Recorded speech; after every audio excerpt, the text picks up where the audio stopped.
Quel numéro? 16. 16. 16. Ok. Est-ce qu'il y a des questions concernant ce qu'on a vu? Voilà, problématique et termes clés. D'accord, je vais commencer. Hein.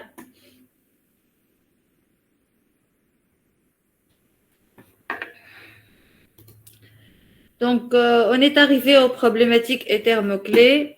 Donc, s'il y a quelqu'un de vos camarades qui vient de nous rejoindre, s'il vous plaît, si vous pouvez l'ajouter ou bien vous m'informer pour revenir sur la page Meet et ajouter vos camarades. D'accord?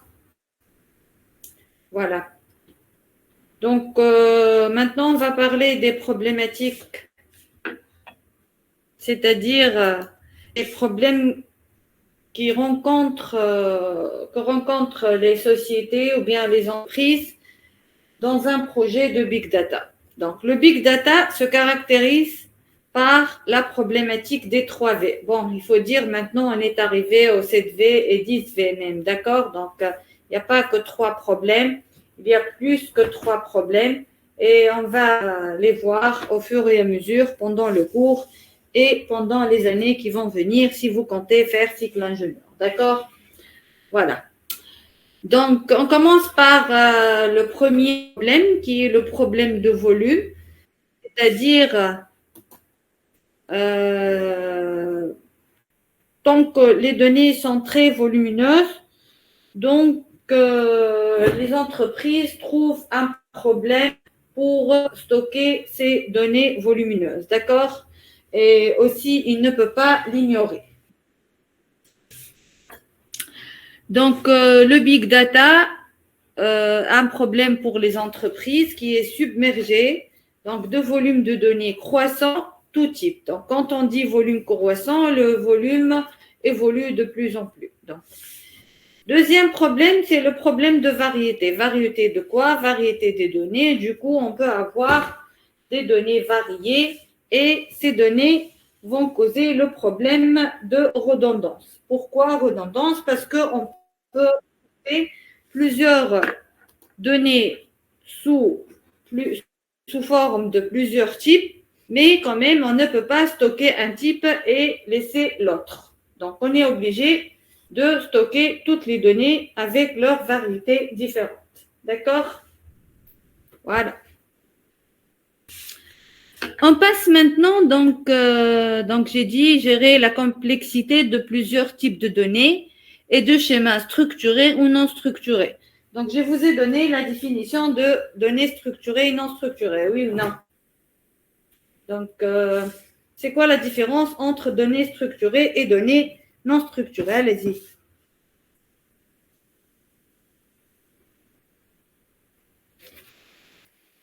Qui peut nous répondre?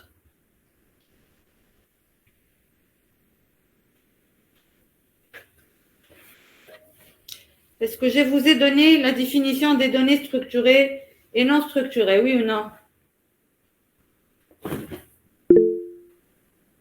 Est-ce que quelqu'un pourra me répondre? Oui. D'accord. B. Et voilà. Donc, quelqu'un peut me dire, c'est quoi la différence entre les données structurées et les données non structurées? Ouvrez vos micros et parlez avec moi. Allez-y, allez-y. Je dois accélérer parce que c'est la dernière séance avant le DS, je veux dire, puisqu'on va faire un DS la semaine, c'est pas la semaine prochaine, mais la semaine d'après. La semaine prochaine, on n'a pas cours.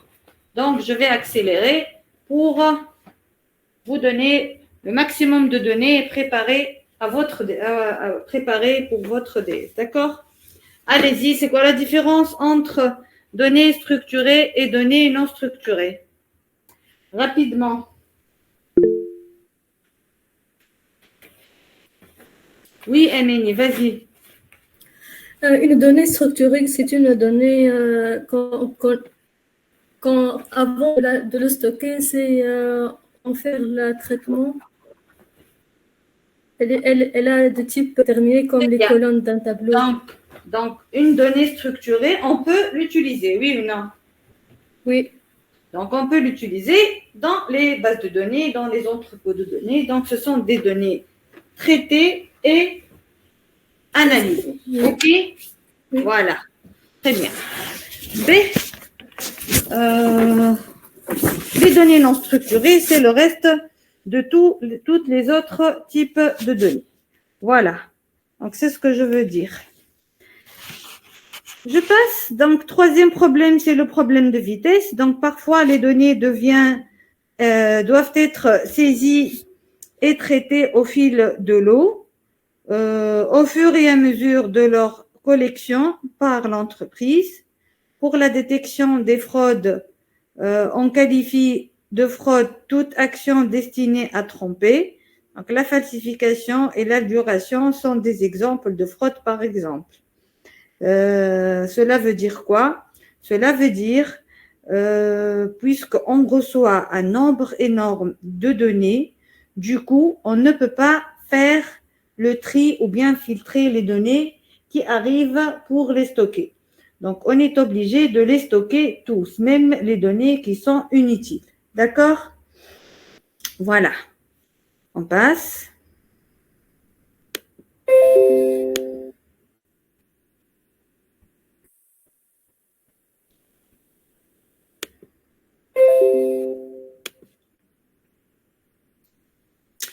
Problématique encore et terme clé. Donc, vous êtes confronté à une problématique de gestion de données correspond à ces trois critères.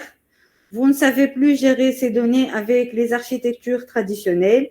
Vous avez une problématique de type Big Data.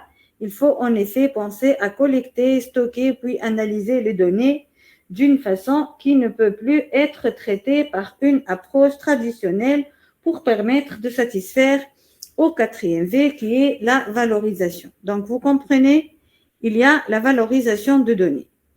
D'accord? C'est-à-dire, on doit valoriser nos données. Donc, l'objectif, c'est de relever ce qui est important et ce qui est le moins. Il n'y a pas de questions? N'hésitez pas à me poser des questions. D'accord? J'avance. Donc, tant que tout est clair, alors j'avance. B. On va maintenant détailler ces 4 V qu'on vient de le voir, volume, vitesse, variété, valorisation. On commence par le volume. Donc, le prix de stockage de données a beaucoup diminué ces 30 dernières années, de 100 000 $ par gigaoctet en 1980 à 0,10 $ par gigaoctet. Vous voyez la différence? Et est-ce que quelqu'un pourra m'expliquer pourquoi cette baisse? Je vous attends. Parce qu'avant, il nous faut beaucoup de matériel pour faire les mémoires. Non, c'est pas de matériel. On parlait du stockage, donc on parlait du cloud, oui ou non? Et avant, le cloud, donc le stockage de cloud était très coûteux parce qu'il faut acheter de l'espace pour sauvegarder les données, oui ou non? Même de nos jours, donc sur nos smartphones, donc l'iOS surtout, quand on n'a plus d'espace pour stocker nos données, nos images et tout, donc il nous demande d'acheter un peu de cloud avec de l'argent, oui ou non? Mais chose qui n'existe pas ici, à notre pays. Donc, on doit acheter un peu d'espace si nous étions à l'étranger. Voilà. Donc, ordre de grandeur. Donc, on commençait par kilobyte, mégabyte, gigabyte, terabyte, pétabyte, hexabyte, zettabyte et yottabyte. C'est l'équivalent de 10 exposant 24 bytes. Mais maintenant, regardez, nous sommes arrivés à 10 exposant 27 en parlant de prontobyte. D'accord? Donc, ces unités de mesure, il faut les apprendre et apprendre aussi leur degré, c'est-à-dire l'exponentiel, leur exposant au niveau des puissances. Donc, un yottabyte nécessite 250 trillions de DVD. C'est un grand marché de données. Il est estimé accroître estimé à croître de 45% par année pour atteindre 25 milliards de dollars cette année. Bon, je veux dire en 2015. Donc, c'est l'équivalent de 1, zettabyte créé en 2011, à peu près 8 zettabytes en 2015, à peu près 35 zettabytes en 2020. Donc, il faut compter en 2003 vers 50 ou même 60 ou 70 zettabytes en 2020. Donc, le nombre devient de plus en plus important.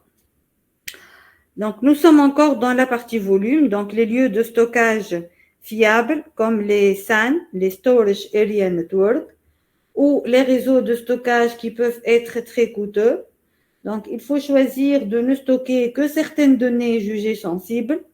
Sinon, on va dire qu'on a perte de données, parce que si on va choisir quelques données, donc on risque de perdre les données qu'on va les utiliser ultérieurement. Donc, ces pertes de données peuvent être très utiles, comme les logs. Donc, les fichiers logs, c'est pour le stockage. Comment déterminer les données qui méritent d'être stockées? Donc, les données comme les transactions, les fichiers logs, les métiers, les utilisateurs, les capteurs. Donc, on parle de domaine médical, social, etc.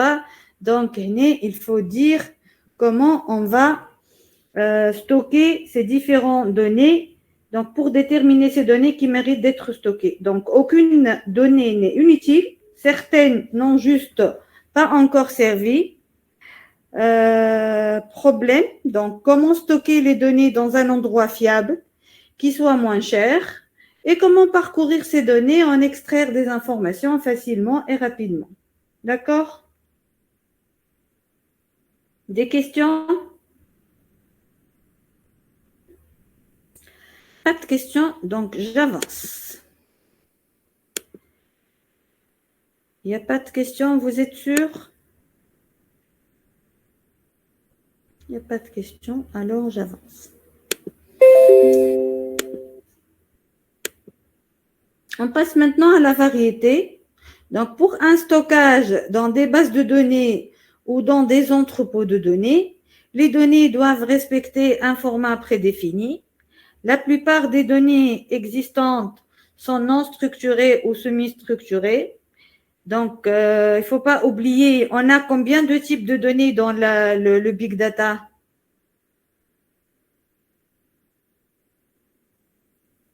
Trois, madame.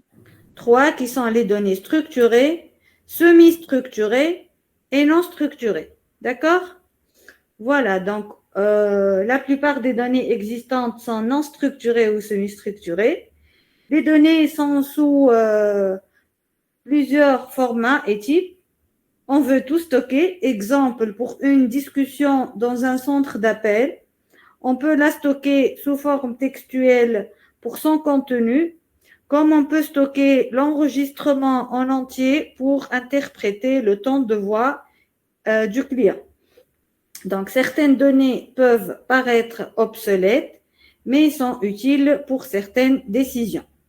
Exemple, pour le transport de marchandises, on a tendance à choisir le camion le plus proche, mais parfois, ce n'est pas la meilleure solution. D'autres problèmes peuvent intervenir. Comme, donc, c'est quoi les problèmes qui peuvent intervenir? Par exemple, regardez, il n'y a pas de données GPS dans ce camion-là. Le plan de livraison du camion, circulation, chargement du camion, niveau distance, etc. OK? Voilà, donc il faut prendre en charge toutes ces données et comme ça, on garantit qu'on a bien fait le choix.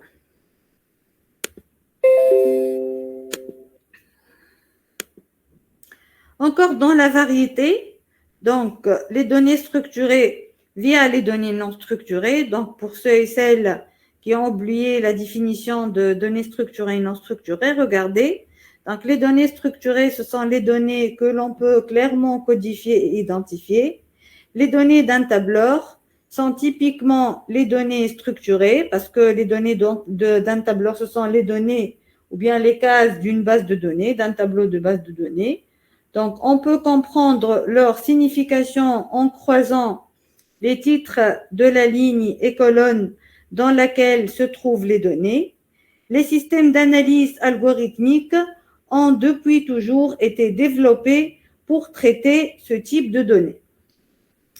Les données non structurées, ce sont les données qui ne répondent pas à un codage qui permet d'en tirer plus d'informations. Donc, c'est en analysant les contenus des messages que l'on déduit l'information, fichier texte, audio, vidéo, etc., que l'on peut clairement codifier et identifier. D'accord?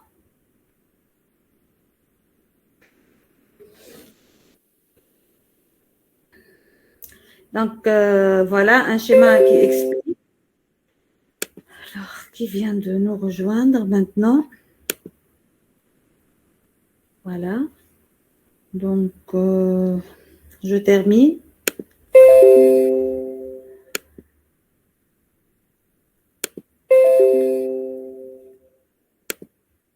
Alors, regardez le schéma qui est devant vous. Qu'est-ce que vous constatez?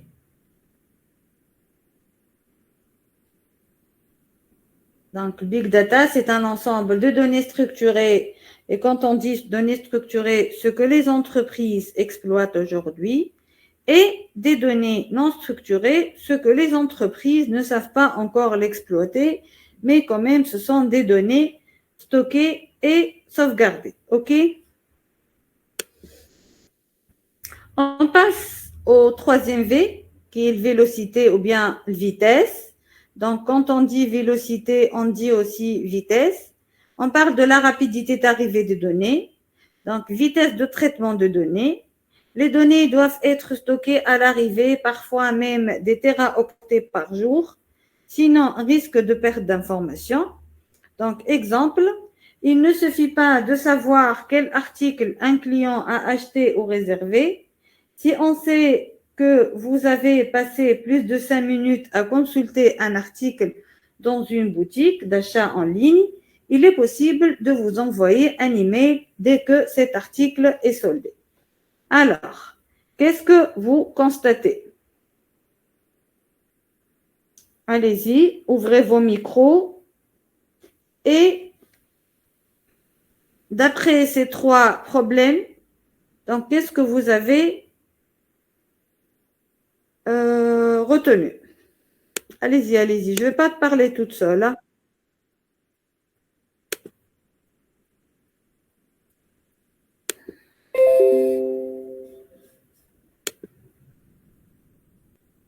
Alors, qui veut parler?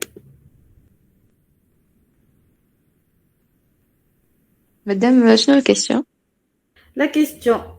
On a parlé de 3V. Ces 3V, ce sont les problématiques de Big Data, oui ou non? Par Oui. rapport aux entreprises. Donc, d'après ces trois problèmes, donc qu'est-ce que vous avez retenu quand on parle des 3V? Qu'est-ce qu'on veut dire de ces 3V-là? Volume, c'est-à-dire quoi? Variété, variété de quoi? Vélocité, vélocité ou bien vitesse, vitesse de quoi? Allez-y.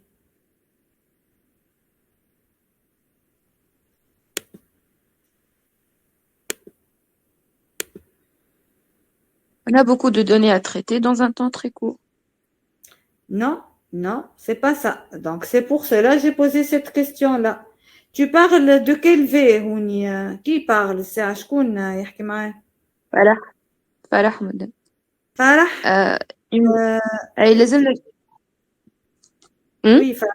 Vas-y, vas-y. لازم une vitesse pour traiter les données معناتها لازم Non, في الوقت justement, regardez. Non, Farah, c'est quasiment faux. Écoutez, je suis en train de citer les problématiques de Big Data par rapport aux entreprises, oui ou non? Donc, quand Oui. on dit vitesse, c'est-à-dire on a un problème, c'est-à-dire l'arrivée des données, tellement il est très rapide, on ne peut pas les traiter. Écoutez, vous allez faire un projet, un PFE. dans vos PFE, vous devez choisir une base de données ou bien un entrepôt de données, oui ou non? Sinon, vous allez faire vous seul cette base ou bien cet entrepôt. Donc, il faut bien choisir les données dans lesquelles vous allez, les données donc que vous allez les stocker dans vos bases de données ou bien dans vos entrepôts de données ou bien dans votre système. D'accord? Du coup, quand on ne sait pas qu'est-ce qu'on va choisir et qu'est-ce qu'on va stocker et comment travailler par ces données-là, il faut tout d'abord analyser ces données-là et traiter ces données-là. Et quand on reçoit un nombre énorme de données, on ne peut plus faire ce traitement ou bien cette analyse pour ne pas perdre du données. D'accord? Vous comprenez? Puisque j'ai dit que les données sont très volumineuses, les données sont variées et aussi il arrive avec une vitesse de traitement rapide et les données doivent être stockées à l'arrivée, donc parfois même des téraoctets par jour. Du coup, on n'arrive plus à faire l'analyse et le traitement de ces données-là. D'accord? Ah, et maintenant, on parle de la vitesse de l'arrivée des données, pas la vitesse du Voilà. traitement. Voilà, donc on parle des problèmes maintenant. On n'est pas en train de donner des solutions pour le big data, non. Donc, quand on dit problème du big data, les 3V, 4V, 5V, 10V, on parle des problèmes que rencontrent les données pour que ces entreprises-là utilisent tout type de données. D'accord?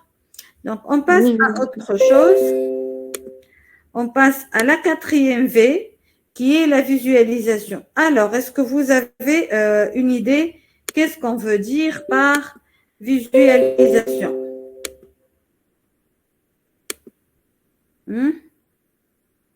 كيما les tableaux de bord اللي لقيناهم معناها.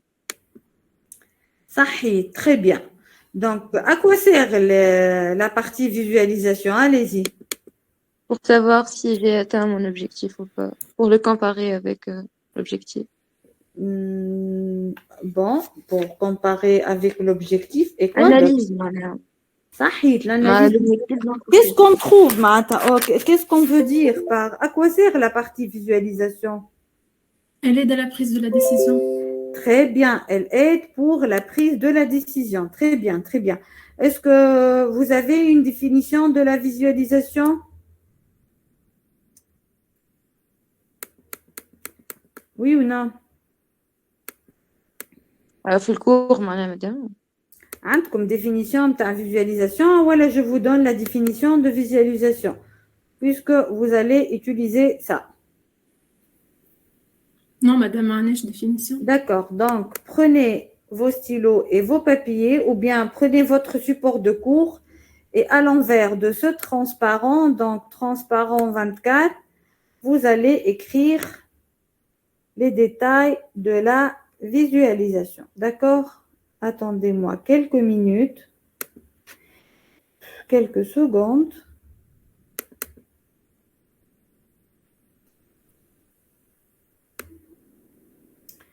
Écrivez la visualisation de données. Vous êtes en train de prendre note? Donc, la visualisation de données reprend des concepts simples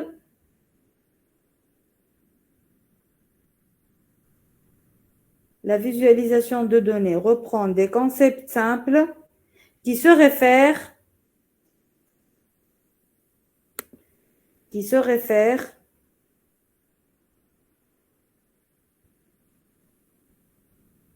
aux tendances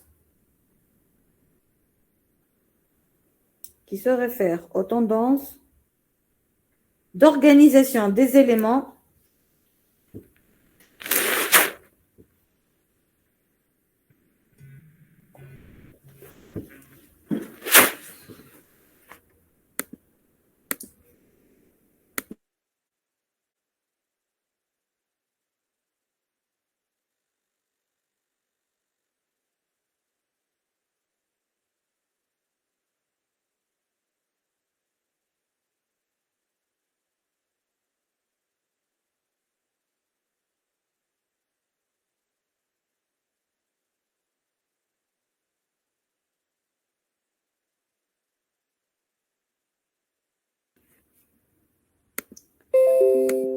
Donc, j'ai dit qui se réfère aux tendances d'organisation des éléments visuels.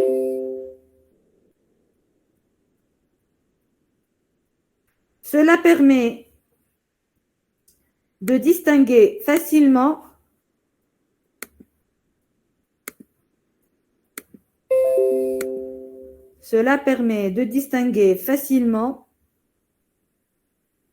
les formes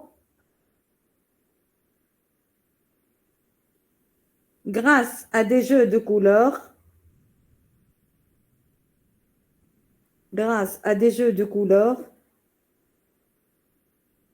et d'autres procédés visuels.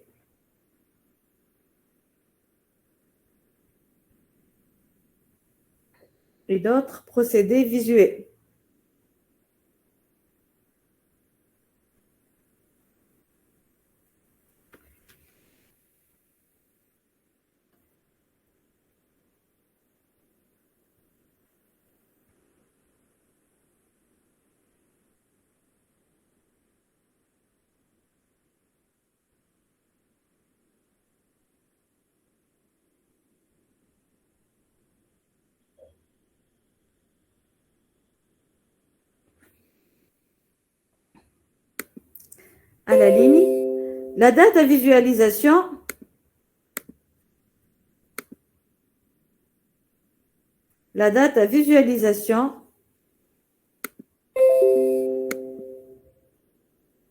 je suis encore en train d'ajouter des participants et qui sont en retard. Donc, la data visualisation permet de se concentrer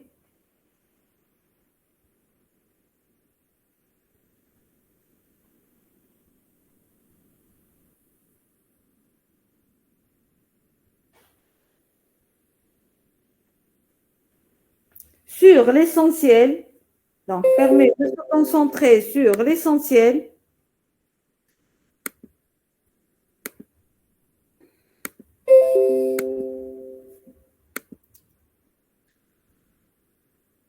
et faciliter la prise de décision.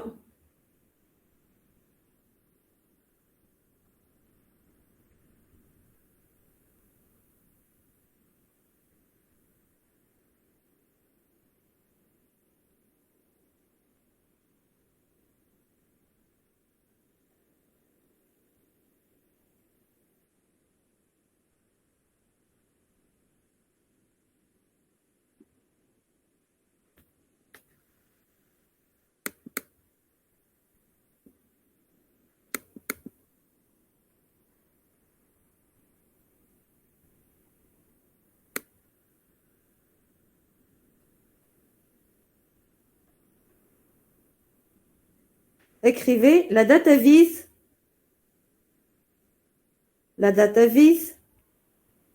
présente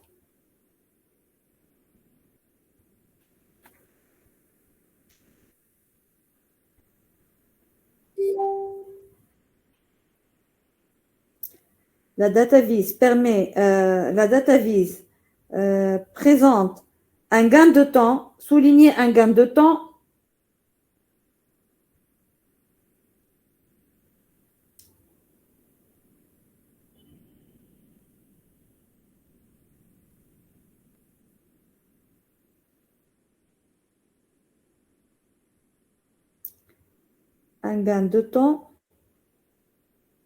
phénoménal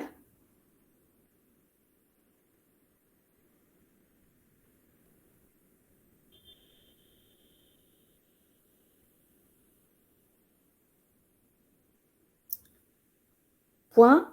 L'accès aux données devient rapide, précis et compréhensible.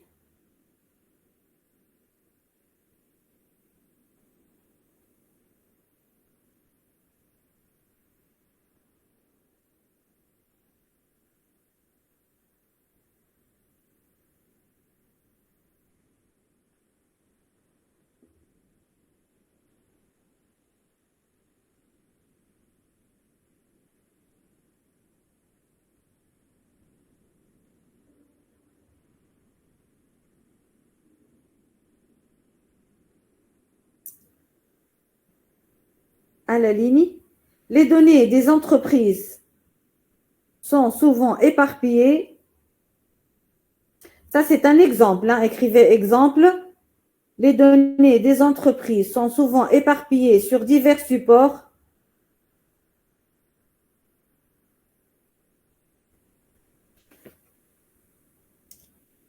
Les données des entreprises sont souvent éparpillées sur divers supports, ce qui complexifie leur analyse. Ce qui complexifie leur analyse.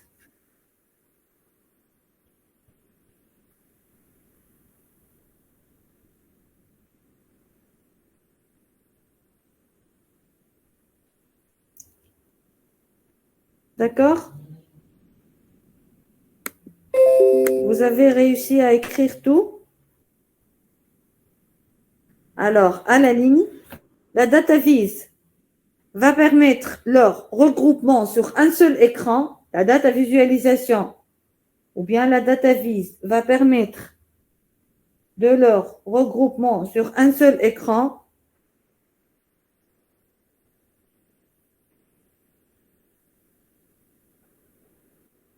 Classé en différents graphiques pertinents.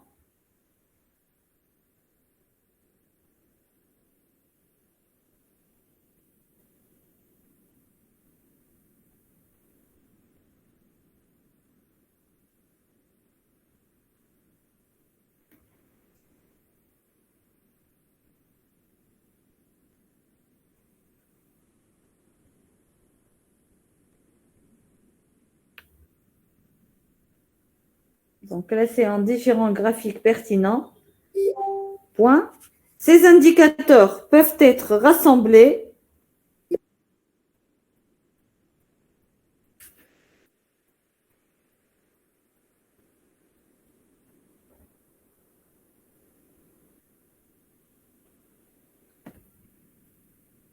Ces indicateurs peuvent être rassemblés sur des dashboards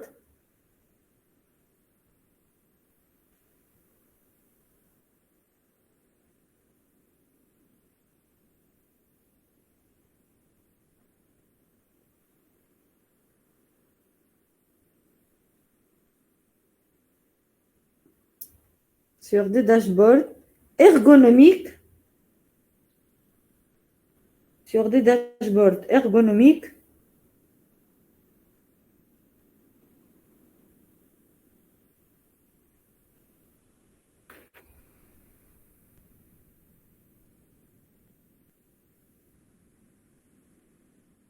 à manipuler en temps réel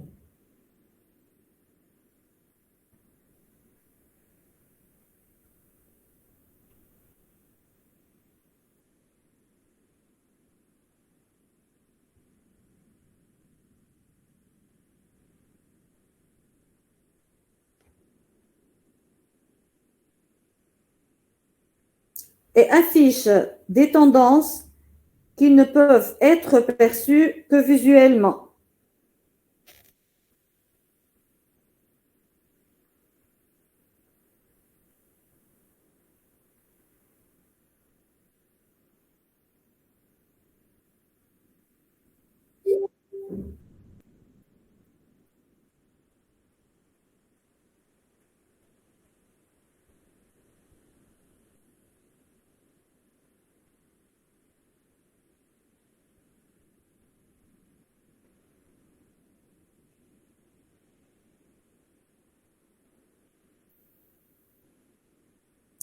D'accord?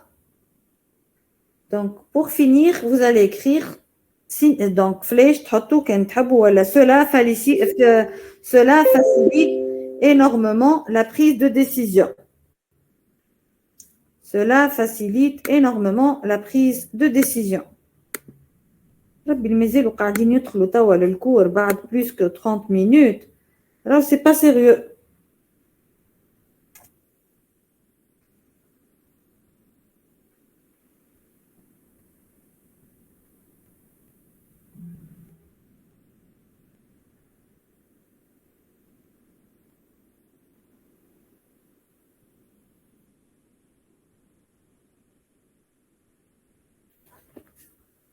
D'accord? Vous avez des questions?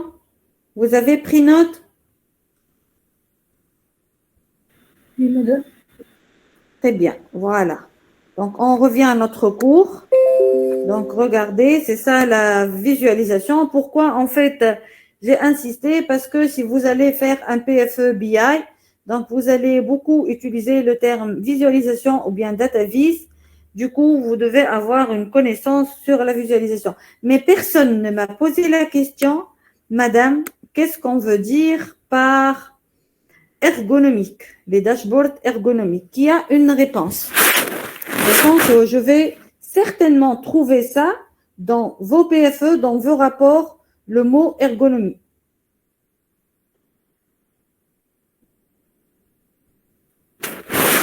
Allez-y, qu'est-ce qu'on veut dire par ergonomique? Dashboard ergonomique.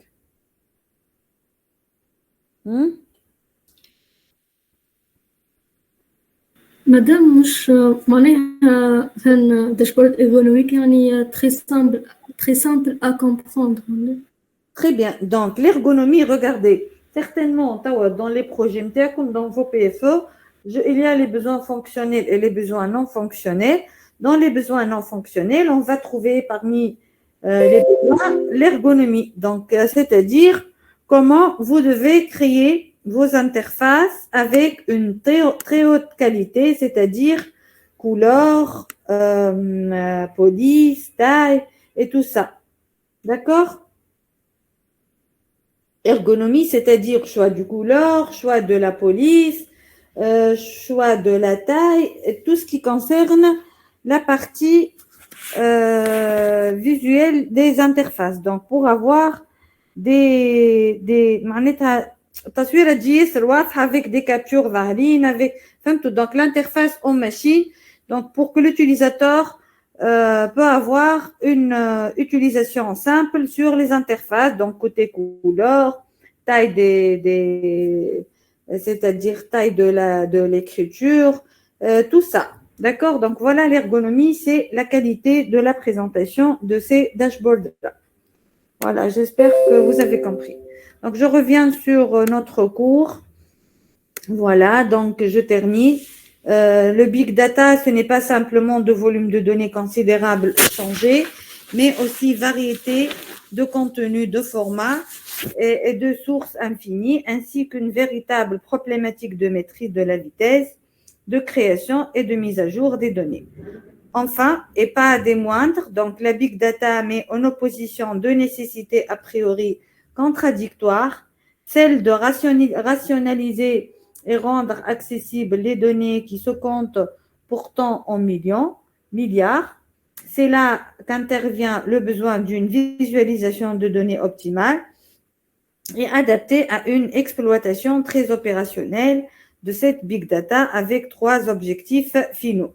Donc, créer de valeur, découvrir des insights, c'est-à-dire les connaissances. D'accord? Donc, quand on dit insight, on parle d'autres connaissances. Et aussi différenciant, innover, le tout à un coût modéré. Donc, voilà un schéma qui explique les 4 V, les problématiques de big data. On dit volume, donc les entreprises reçoivent un volume important de mails. Ils ont beaucoup de données sur les réseaux sociaux. Donc, ils partagent beaucoup de choses sur YouTube. D'accord? Donc, quand on parle de variété de données, on parle des différents formats, des différentes sources. Le tableau, il est clair devant vous? Oui, madame. Très bien. Donc, voilà, j'ai zoomé un peu.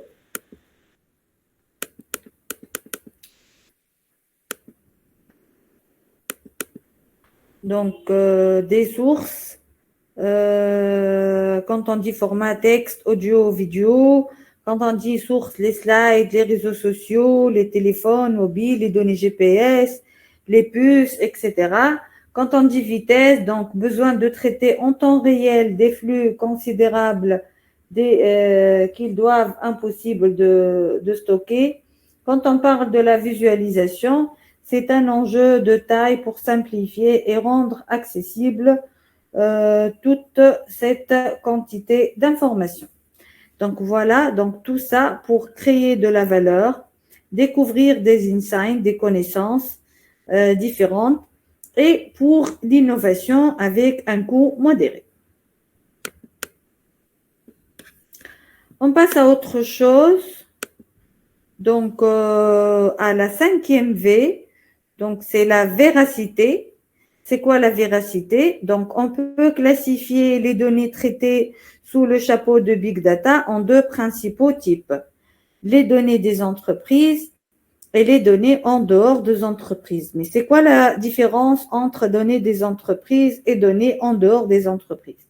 Donc, les données des entreprises, elles comportent les emails, les documents, les bases de données, toutes les historiques de processus métiers ou bien ce qu'on peut dire les fichiers log.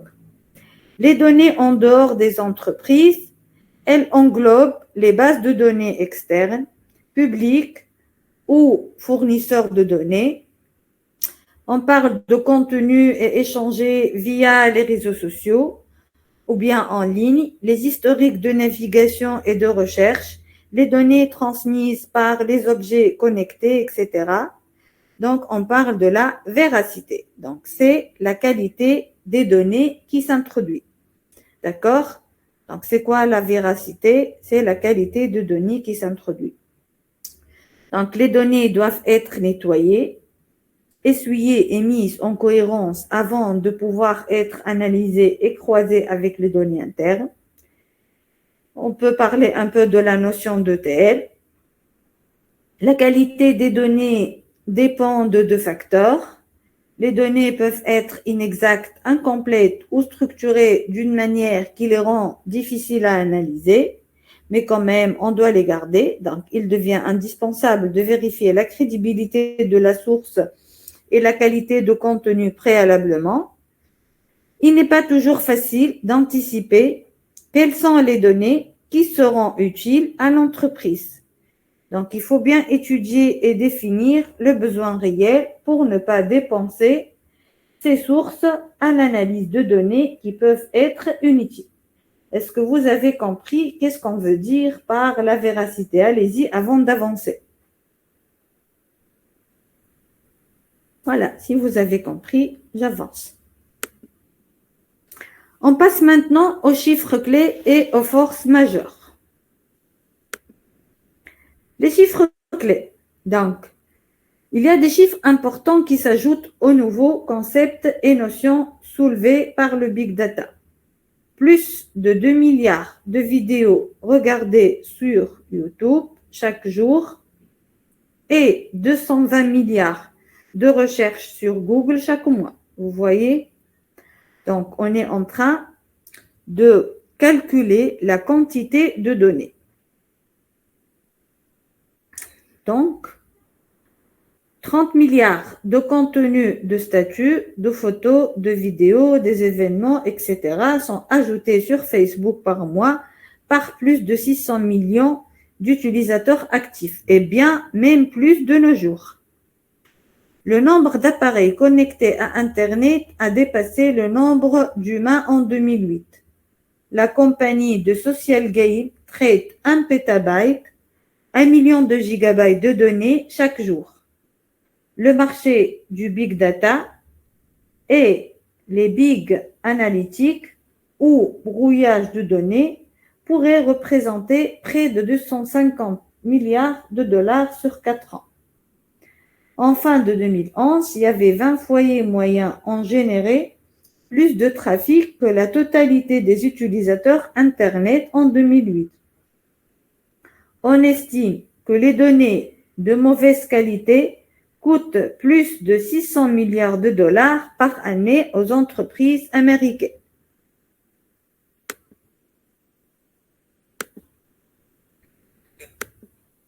Les forces majeures, donc c'est 5 forces majeures à retenir. D'une manière générale, on identifie 5 forces majeures à l'origine de l'accélération et l'augmentation du mouvement Big Data, à savoir la révolution du stockage grâce à cloud, l'avènement d'une nouvelle science de données, les analytiques avancées, les nouvelles possibilités de monétisation, l'automatisation des échanges de données et les objets connectés, le progrès de la visualisation de données. Voilà, on va détailler maintenant tâche par tâche. Qu'est-ce qu'on veut dire par évolution de stockage? C'est-à-dire le volume ou bien le masse important des échanges de données avec l'augmentation des types de contenus. Donc, ces deux-là dépassement des possibilités de stockage des entrepôts de données des entreprises. Donc, impossible de sauvegarder les données dans deux entrepôts. C'est clair? Vous avez compris? Qu'est-ce que j'ai dit quand on a eu ensemble le premier cours de base de données? J'ai dit le stockage était sur fichier. Après, on a constaté que les fichiers ne peuvent plus supporter la capacité de données. Donc, on est passé aux bases de données. Donc, on a constaté aussi qu'à travers les bases de données, on ne peut plus faire de stockage. Donc, on a passé aux entrepôts de données, puis les systèmes d'information, et maintenant au cloud. Donc, j'ai dit dépassement des possibilités de stockage des entrepôts de données, des entreprises. Donc, pendant les années 2000, il y avait ruptures importantes se sont produites sur le volet stockage de l'information grâce à l'Internet. Donc, on stocke au niveau de cloud. Donc, voilà, on va citer quelques noms de cloud. Donc, il faut proposer aux entreprises et aux particuliers des espaces de stockage flexibles dans les nuages ou cloud à des prix très compétitifs comme Google, Amazon. Les espaces accessibles à travers des interfaces en ligne comme Google Apps, Engine, etc. Développement d'une nouvelle philosophie de stockage intelligent de données sous le vocable de NoSQL, c'est-à-dire Not Only SQL, c'est-à-dire non seulement le SQL, permettant des requêtes plus rapides et plus flexibles. Grâce au progrès technologique du cloud et du NoSQL, le stockage et l'exploration du big data devient une opportunité plutôt qu'un obstacle pour les entreprises. Voilà. On passe maintenant aux deuxième force majeure, l'avènement d'une nouvelle science de données. Donc, la révolution du big data va de pair avec l'émergence d'une nouvelle science de données. D'après M. Mouline, donc la valorisation des immenses volumes de données hétérogènes passe la mise en œuvre d'analyses sophistiquées. C'est un véritable passage à l'échelle dans la conception des modèles d'analyse et la mise en œuvre des algorithmes. Voilà, il y a l'analyse avancée. On parle de statistiques non paramétriques, c'est-à-dire le modèle n'est pas décrit par un nombre fini de paramètres. Il y a les règles d'association, il y a la réduction de dimensions, il y a la classification non supervisée ou bien les clustering. C'est quoi un clustering? C'est quoi un cluster? Allez-y. Vous avez une idée ou non? Le clustering, c'est le regroupement. Regroupement de quoi? Regroupement des données qui ont des choses en commun. Non, حاجة هكا. non, c'est faux. C'est quoi un cluster? Allez-y. مادام في بالي كلاستر هو كما نقولوا انصابل نتاع سيرفر مثلا Très bien. Ensemble de machines. D'accord? ماشين. B. Avant de passer, حتى حد ما قال لي madame, qu'est-ce qu'on veut dire par réduction de dimension ACP, ACM, AFC? Écrivez.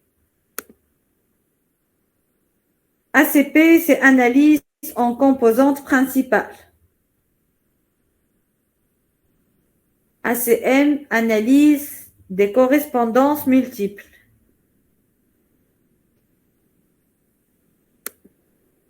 AFC, analyse factorielle des correspondances. D'accord?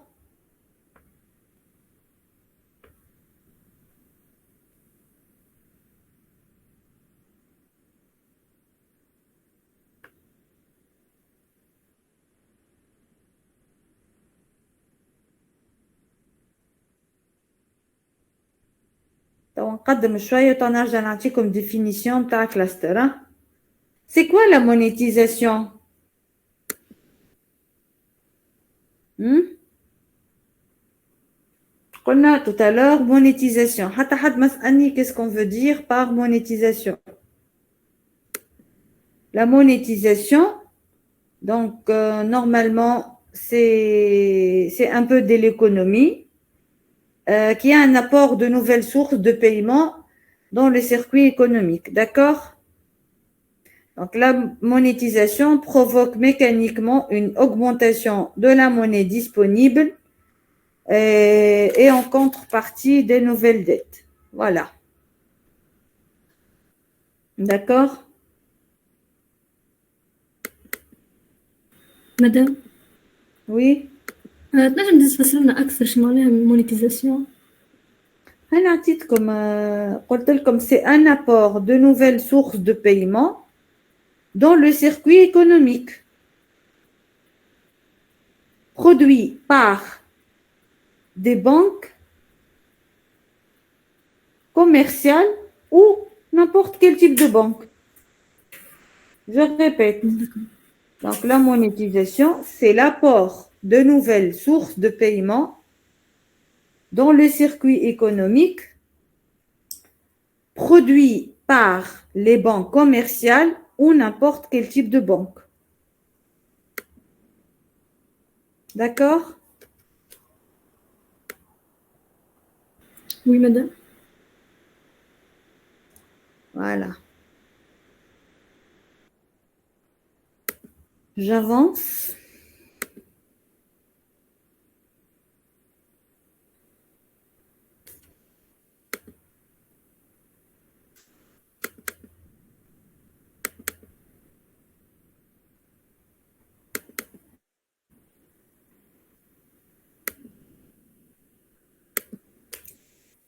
Donc, et il y a aussi algorithme génétique. Donc, on passe à l'automatisation des échanges de données et les objets connectés.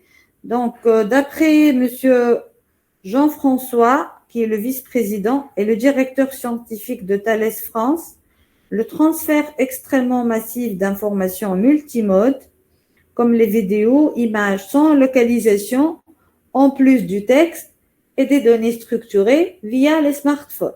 Donc, les appareils connectés, les réseaux sociaux, mais aussi les opérateurs de e-commerce sont des facteurs fondamentaux à l'origine des problématiques Big Data. Exemple.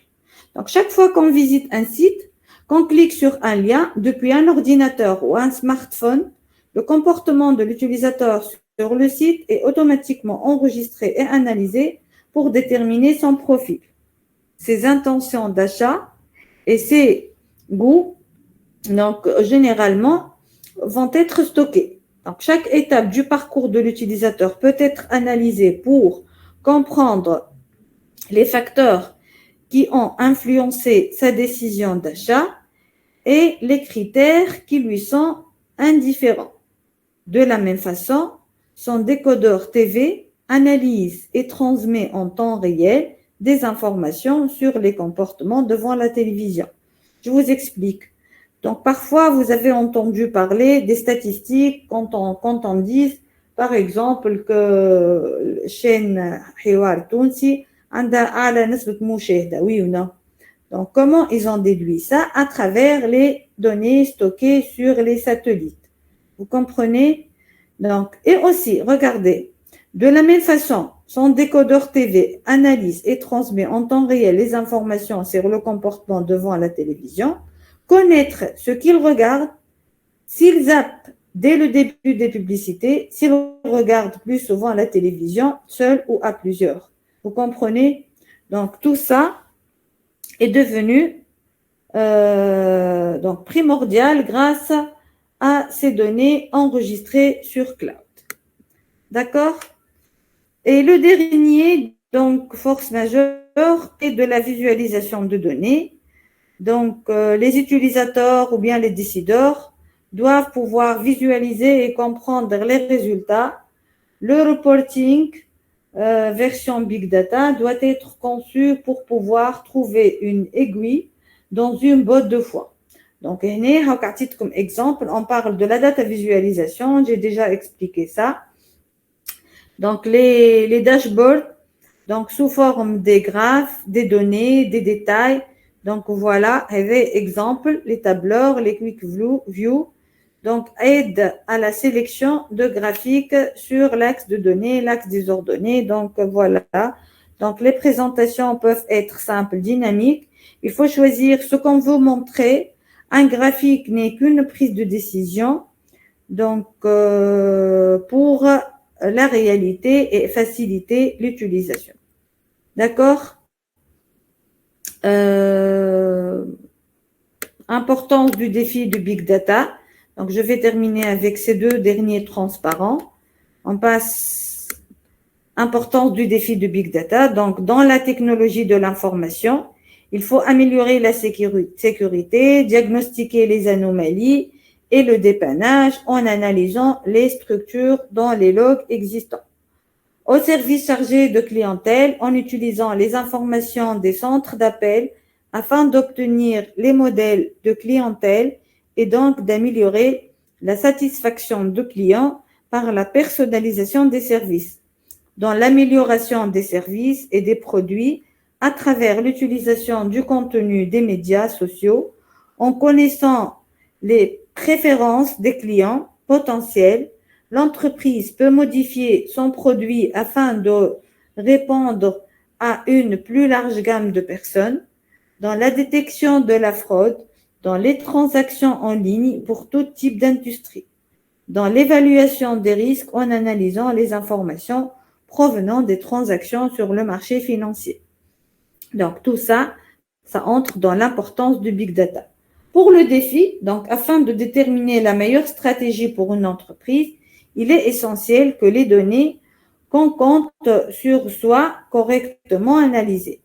Le laps de temps de cette analyse est important parce que certaines d'entre elles doivent être effectuées fréquemment afin de déterminer rapidement tout changement dans l'environnement des affaires.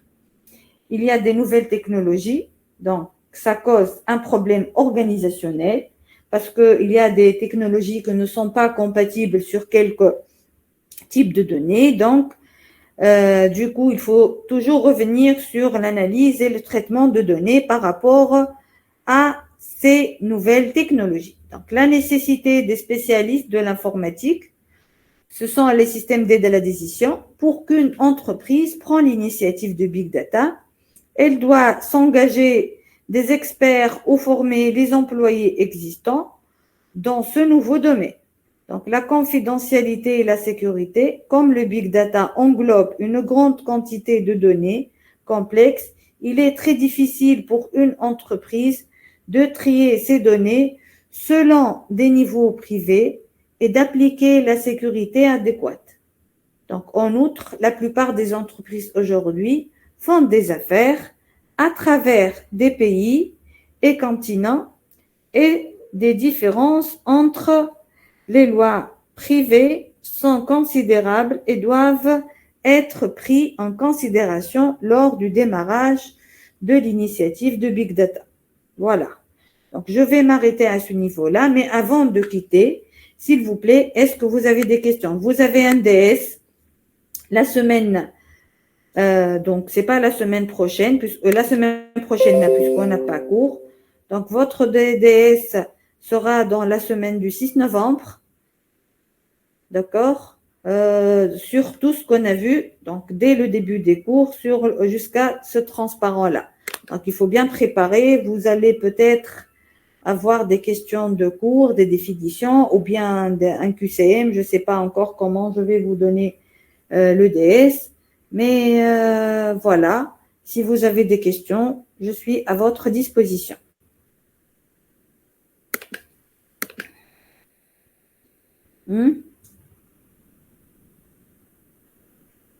Vous avez des questions?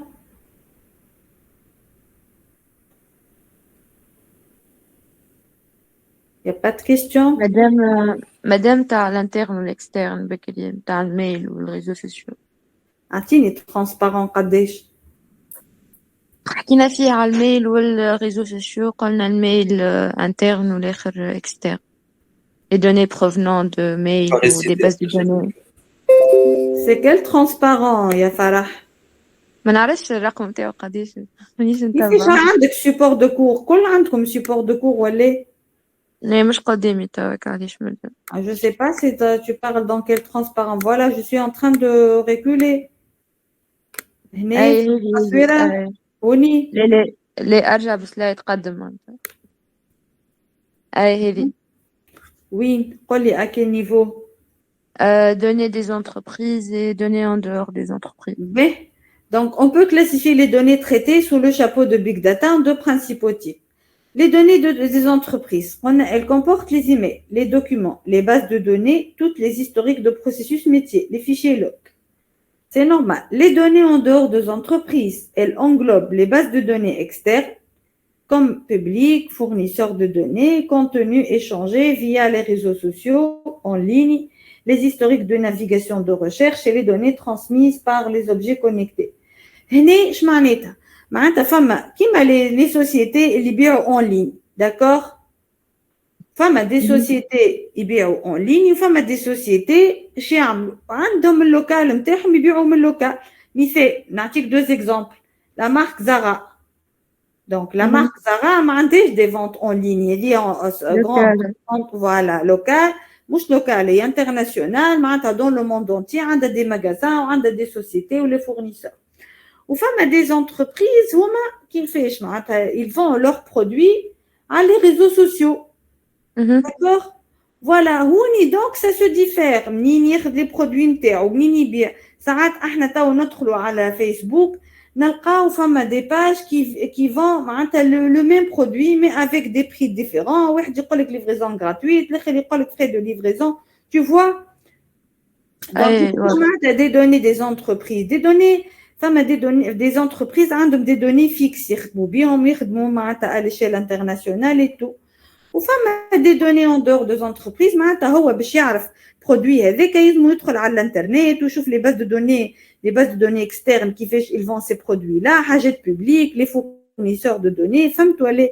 Donc à titre voilà un exemple pour comprendre qu'est-ce qu'on veut dire données en dehors des entreprises ou données des entreprises. D'accord? Oui, oui, voilà. Merci. De rien. Autre question? Madame, Oui? bonsoir. Oui, vas-y. Est-ce que je peux avoir le PDF du cours? Non. Le cours, il est chez Basma. Ah, d'accord. D'accord? D'accord, merci. Vous devez apporter à chaque fois votre support de cours avec vous parce que à chaque fois, je donne des détails, vous devez l'écrire à l'envers du cours. D'accord? D'accord. Voilà. D'autres questions? Il n'y a pas de questions. Donc, merci pour la présence. Donc, essayez de donner les remarques à vos amis absents. Je vous souhaite donc bonne chance pour vos DS et d'ici là, à bientôt. OK? Voilà. Au revoir. Au revoir. Au revoir. Au revoir.